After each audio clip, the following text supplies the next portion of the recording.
Bruno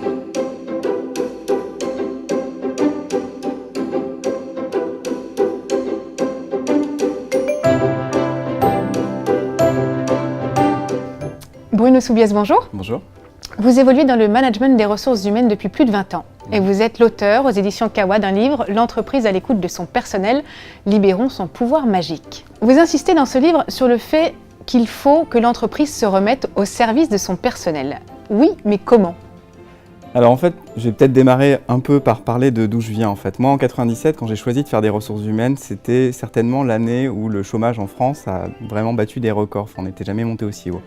Et typiquement, moi j'ai pas fait des ressources humaines pour le R de ressources, mais pour le H de humain, parce qu'il y avait une conviction que l'entreprise devait être beaucoup plus humaine dans la manière dont elle se mettait beaucoup plus à l'écoute et au service de son personnel. D'accord. Donc au travers de ce livre-là, en fait, mon envie a été de partager cette conviction-là. Après, comment on y arrive? En fait, peut-être en réorientant un peu notre schéma de pensée, on va dire en bougeant notre disque dur interne et en essayant finalement, comme le font certaines entreprises, sur deux exemples très concrets, de démarrer des initiatives qui donnent beaucoup plus d'autonomie aux personnes. Laissons-les faire le travail en fait. Les gens savent mieux que quiconque comment bosser, comment s'organiser, quels process sont utiles ou nécessaires, laissons-les faire. Et sur ces chemins-là, des entreprises comme Hermès, comme Michelin lancent beaucoup d'initiatives qui valorisent l'autonomie. Et puis développons l'écoute. Je prends un exemple concret, mais la Maïf, sur les 2 dernières années, a collecté près de 38 000 verbatims de collaborateurs dans des enquêtes ouvertes. C'est une matière incroyablement expérientielle dans laquelle il suffit d'écouter, mais pas écouter juste pour entendre, mais écouter pour agir.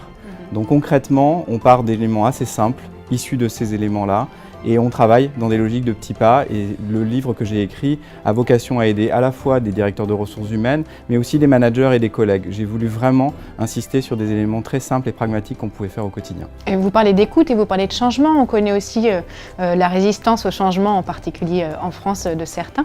Est-ce que vous pensez vraiment que ce livre peut aider à changer les mentalités ? Alors, je ne le ferai pas seul, mais j'ai la conviction et l'intuition très forte qu'on est assez nombreux finalement à vouloir faire changer les choses.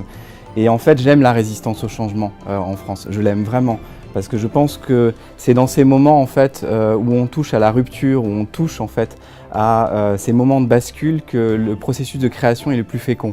Et donc dans l'entreprise aujourd'hui, quand ça résiste finalement, c'est que c'est le signe finalement qu'on se sent considéré, qu'on se sent concerné par la problématique. Donc aujourd'hui oui, sur des sujets comme l'expérience collaborateur, les personnes résistent, mais c'est pas forcément ce qu'on pense, c'est pas forcément les salariés qui résistent. Souvent c'est le management, souvent c'est les dirigeants, souvent c'est les actionnaires. Donc finalement c'est un mouvement d'ensemble qu'il faut arriver à opérer pour que vraiment l'entreprise bascule. Vous avez un optimisme communicatif en tout cas. Est-ce que vous pouvez me donner les 5 mots-clés qui résument le mieux l'intérieur, le contenu de votre ouvrage? Le premier, c'est l'empathie. Le deuxième, c'est la culture. Le troisième, c'est l'autonomie. Le quatrième, la fluidité. Et enfin, la confiance. C'était fluide en tout cas. Merci beaucoup Bruno Soubiès. Merci beaucoup.